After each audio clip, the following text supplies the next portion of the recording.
March 1944. Cold rain hammers the docks at Southampton. Commander Frank Whitman steps into a warehouse filled with landing craft, and what he sees stops him cold. Rust blooms across engine blocks like orange disease. Salt crystals coat electrical systems. Cylinder walls have seized solid. These vessels were meant to carry Allied soldiers to the beaches of Normandy. Instead, they sit useless, rotting in their own berths. Whitman is a naval engineering officer, trained at Annapolis, with 15 years of service maintaining fleet machinery. He has been sent to assess readiness of the invasion flotilla. His orders are simple: determine how many landing craft are operational.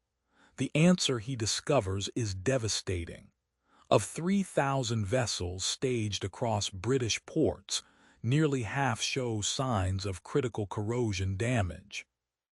Engines will not turn. Electrical panels spark and fail. Ramps refuse to drop. The Allied invasion, scheduled for early June, depends on these craft. Without them, there can be no landing. Without landing, there can be no liberation of Europe. The problem has been building for months, invisible until now. Landing craft arrived from American shipyards in late 1943, transported across the Atlantic and moored in British harbors. The vessels were designed for short-term amphibious assault, not long-term storage in saltwater environments. Their engines, built for mass production rather than durability, lack adequate protective coatings. Humid British weather creates the perfect conditions for accelerated corrosion. Saltwater spray enters engine compartments. Moisture condenses on metal surfaces. Electrochemical reactions begin immediately. Iron oxidizes.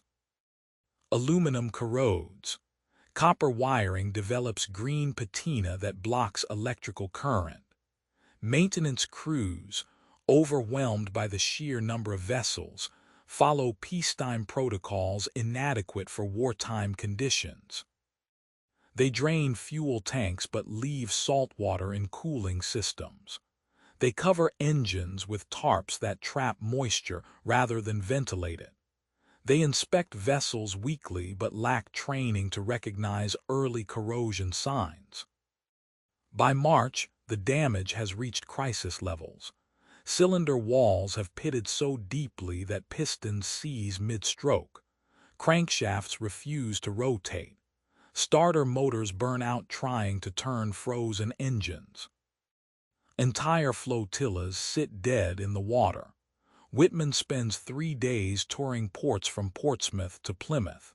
He documents failure patterns with systematic precision. He photographs corroded components. He interviews maintenance chiefs who report identical problems across all facilities. He collects water samples from bilges and finds salt concentrations high enough to pickle meat. He measures humidity inside covered engine compartments and records levels above 90%. The pattern becomes clear. This is not random mechanical failure. This is environmental destruction on an industrial scale.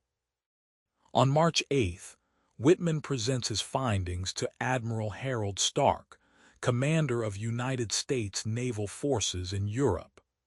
The briefing takes place in a basement office in London, away from prying eyes.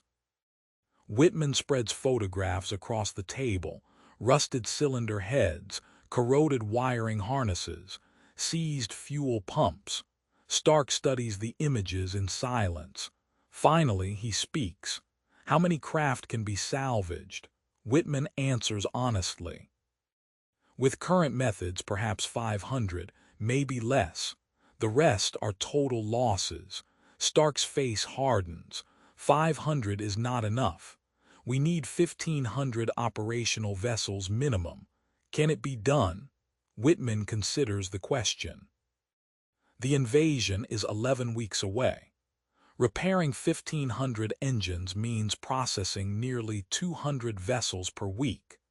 It would require new preservation methods, massive retraining programs, and round-the-clock work schedules. Whitman looks at the photographs again. Then he answers, "Yes, sir. It can be done." Stark gives Whitman complete authority over the salvage operation. He assigns him 300 maintenance personnel, priority access to materials, and authorization to requisition any supplies needed. Whitman establishes his headquarters at Southampton, the largest concentration of damaged craft. He divides his team into assessment squads, repair crews, and training units. Then he begins developing the preservation system that will save the invasion. The first challenge is stopping ongoing corrosion. Whitman knows that simply cleaning existing rust is pointless if new corrosion continues forming. He needs to create stable environments around each engine. He experiments with various approaches. Sealed containers prove too expensive and time-consuming. Dehumidifiers require electrical power not available at most moorings. Finally, he settles on a solution: controlled atmosphere storage tents.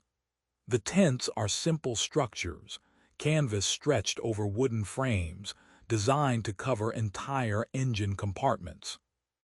Inside each tent, Whitman places trays of calcium chloride, a desiccant that absorbs moisture from the air. Ventilation holes at the top allow air circulation while preventing rain entry. The system works. Within 48 hours, humidity inside treated compartments drops below 50%. New corrosion stops forming. Existing rust stabilizes. The tents cost $3 each to construct. Whitman orders 5,000 built immediately. The second challenge is removing salt contamination. Saltwater has penetrated every crevice of every engine.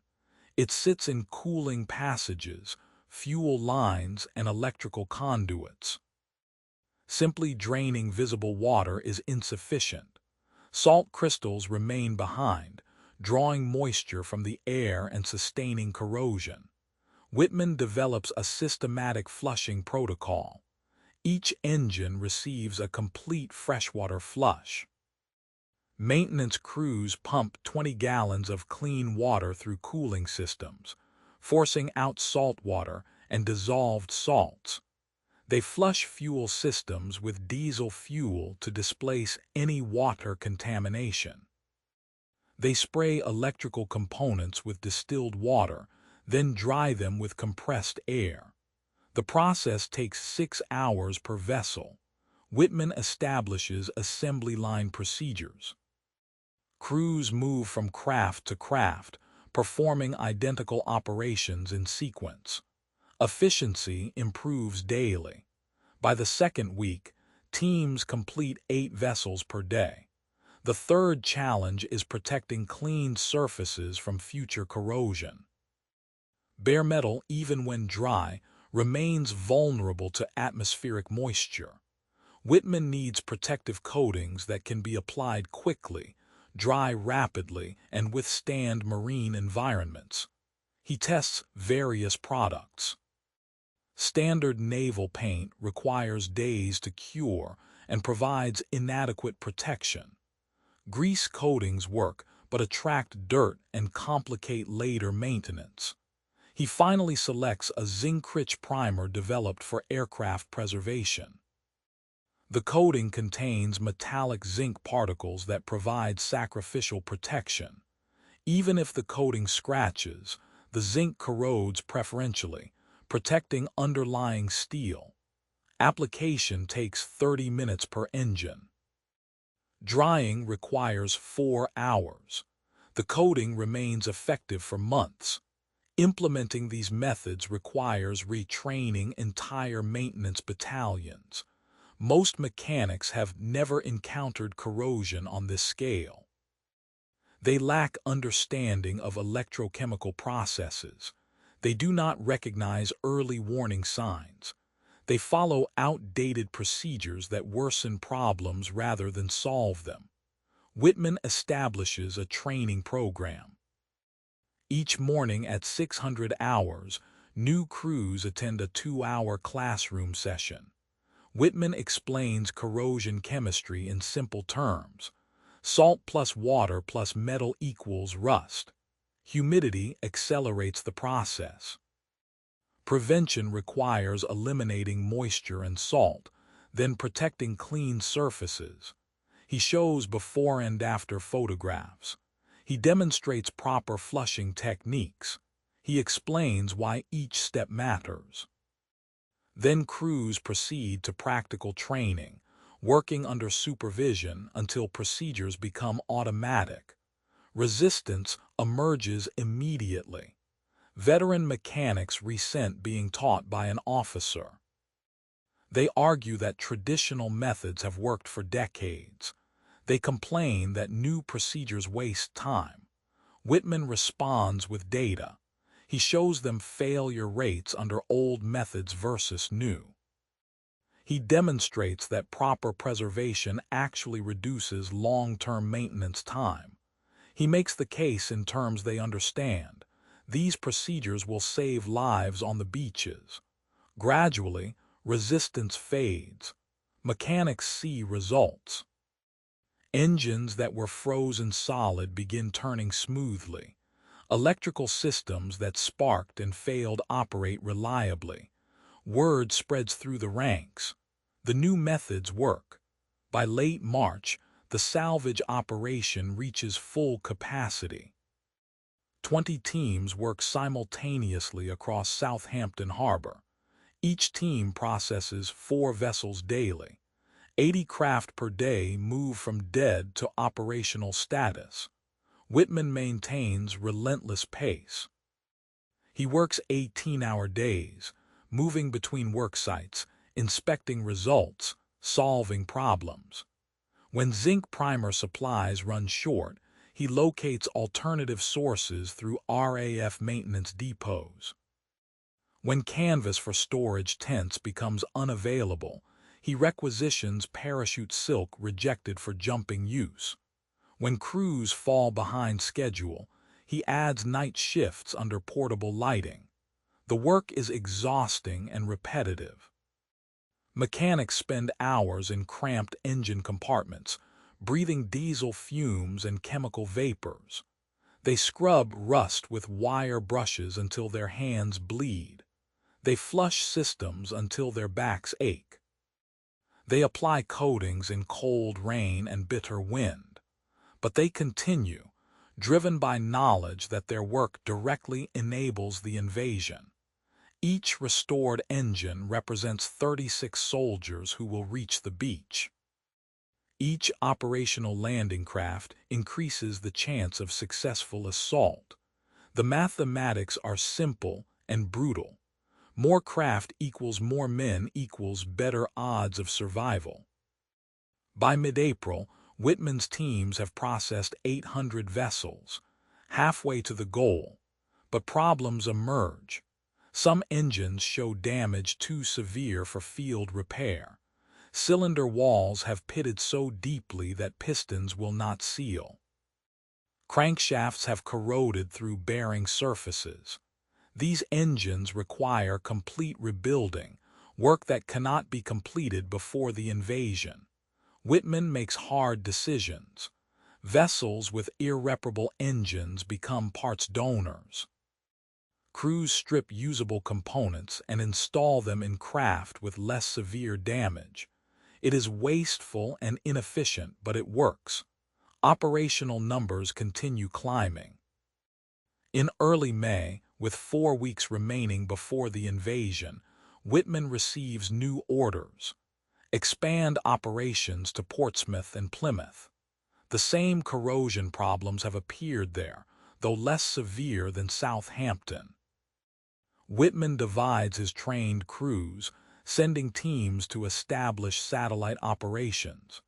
He travels between ports, coordinating efforts, ensuring consistent procedures. The pace becomes crushing. He sleeps 4 hours per night, eats meals standing up, loses 15 pounds. But the numbers keep improving. On May 20th, Whitman conducts final assessment. His teams have processed 1,700 landing craft. 1,500 are fully operational, exceeding the minimum requirement. Another 200 are partially functional, suitable for secondary roles. Only 300 remain total losses, stripped for parts or abandoned. The salvage rate exceeds 85%. What seemed impossible in March has become reality in May. Admiral Stark visits Southampton on May 25th to inspect results. Whitman guides him through the harbor, pointing out restored vessels. Engines that were frozen solid now start immediately. Electrical systems that sparked and failed operate flawlessly. Ramps that refused to drop now function smoothly. Stark asks about the preservation system. Whitman explains the controlled atmosphere tents, the flushing protocols, the protective coatings. Stark listens carefully. Then he asks the critical question: will they last through the invasion? Whitman considers his answer. The coatings will protect engines during the Channel crossing. The flushing has removed salt contamination that caused immediate failures, but these craft were never designed for extended saltwater service. After the initial assault, corrosion will resume. Maintenance crews will need to continue preservation procedures throughout the campaign. Stark nods. Get the procedures documented. Every maintenance battalion needs training. Whitman promises it will be done. On June 6, 1944, the invasion begins. 1,500 landing craft cross the English Channel toward Normandy beaches. Engines that were dead 3 months earlier now run smoothly through rough seas. Electrical systems that failed in harbor now power communications and navigation equipment. Ramps that seized in storage now drop reliably on French sand. The craft deliver 36,000 soldiers in the first wave, establishing the beachhead that will liberate Europe. Whitman watches from Southampton as the flotilla departs. He knows that some vessels will fail despite his efforts. Engines will break down. Systems will malfunction. But the majority will function as designed, and that majority makes the difference between success and catastrophe. His preservation system has given the invasion sufficient amphibious capacity to succeed. After the war, Whitman's anti-corrosion methods become standard procedure for naval vessel storage. The controlled atmosphere concept evolves into sophisticated preservation systems used by modern militaries.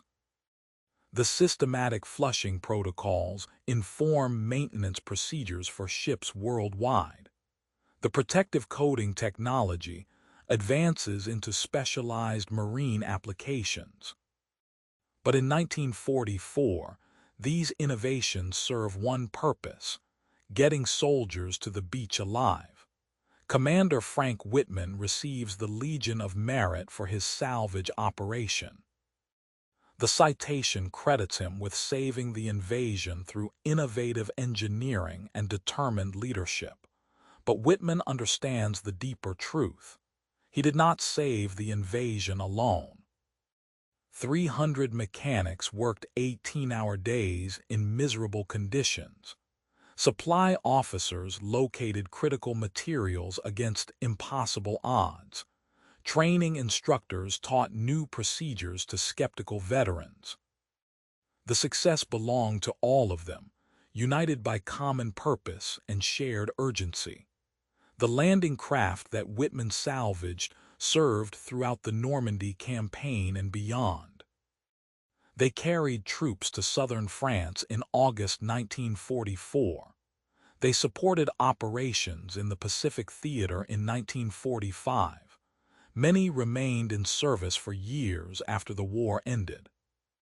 But their most important mission occurred on June 6, 1944, when they delivered the force that began the liberation of Europe.